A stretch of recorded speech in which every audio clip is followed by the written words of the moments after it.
מה קורה? מה קורה? לא, אריק ישמור, הוא רוצה למשוך אותו, שהוא ידבר.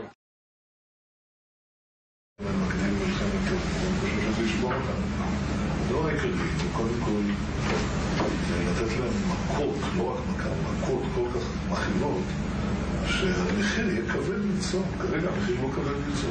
התקפה רבת היקף על הרשות הפלסטינית. זה לפחד שהכל מתמוטט. לא פוחדים, צוחקים עלינו, יראו לנו את זה, ישב פה וצחוק ופשוט הם לא פוחדים. זה מה שמביא אותם ואז, רגע, אבל אז השוק מהעולם יגיד מה, אתם כובשים? אתה לא מפחד מהעולם, ביבי. במיוחד היום עם אמריקה, אני יודע מה זה אמריקה. אמריקה זה דבר שאפשר להזיז אותו בקלות, להזיז לכיוון הנכון. הם אומרים שהם בעדינו, אבל כאילו... לא יחמיאו לו. אז שאם אנחנו עושים איזה משהו, אז הם... יש שם נניח שהם אומרים משהו. אז אמרו, 80% מהאמריקאים תומכים בנו. זה אבסורד, יש לנו שם תמיכה כזאת, ואנחנו אומרים מה נעשה עם ה... הממשל ההוא היה פרו-פלסטיני בצורה קיצונית. לא פחדתי להתעמת שם. לא פחדתי להתעמת עם קלינטון. לא פחדתי להתעמת עם המון. בלעם הכי את המחיר הבינלאומי אני משלם. אז עדיף לי כבר לקבל תמורה. תמורה לאגרה. 1992, then Israeli parliamentarian Benjamin Netanyahu tells his colleagues that Iran is 3 to 5 years from being able to produce a nuclear weapon and that the threat had to be uprooted by an international front headed by the US. The same year, Israeli Foreign Minister Shimon Peres tells French TV that Iran was set to have nuclear warheads by 1999. Peres says Iran is the greatest threat and greatest problem in the Middle East. 1995, the New York Times quotes US and Israeli officials that Iran is much closer to producing nuclear weapons than previously thought and will have the bomb by 2000. Iran's nuclear bomb is at the top of the list of dangers in the coming decade. 1998, the New York Times reports that Israel was less safe as a result of the launch of an Iranian medium-range missile, even though Israel alone in the Middle East possessed both nuclear weapons and long-range missiles. The major reaction to this is going to be from Israel, and we have to worry what action the Israelis will take. The Times quoted a former intelligence official. An unidentified expert said this test shows Iran is bent on acquiring nuclear weapons because no one builds an Al-Jama'ah missile to deliver conventional warheads. 1998, the same week, former Defense Secretary Donald Rumsfeld reports to Congress that Iran could build an intercontinental ballistic missile that could reach the U.S. by 2003.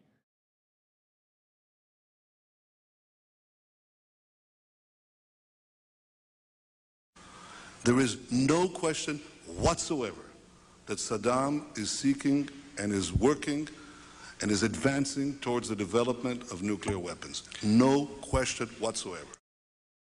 And there is no question that once he acquires it, history shifts immediately. Nuclear armed Saddam will place the security of our entire world at risk. If and once Saddam has nuclear weapons, the terror network will have nuclear weapons. If I had to say, what are the 3 principles of winning the war on terror? It's like, what are the 3 principles of real estate, the 3 L's, location, location, location? The 3 principles of winning the war on terror are the 3 W's, winning, winning, and winning.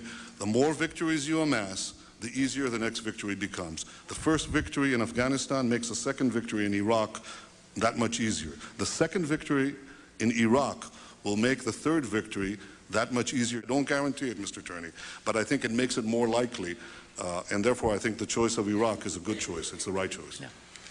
The indication we have is that he is pursuing with abandon, pursuing with every ounce of effort the establishment of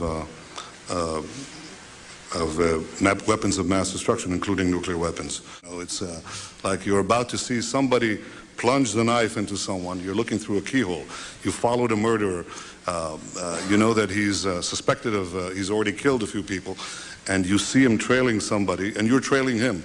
You go, he shuts the door, you're looking through the keyhole, and you see him grasping the throat of this person, raising the knife, and then the light goes out, and the next thing you know is a body is found. And you can say, well, you know, I didn't actually see him on flagrante in the act, if you will.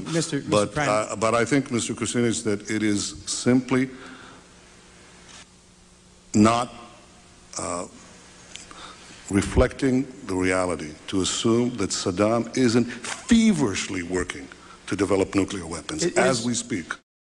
Saddam is hell-bent on achieving atomic bombs, atomic capabilities as soon as he can. The Great Escape, remember that movie?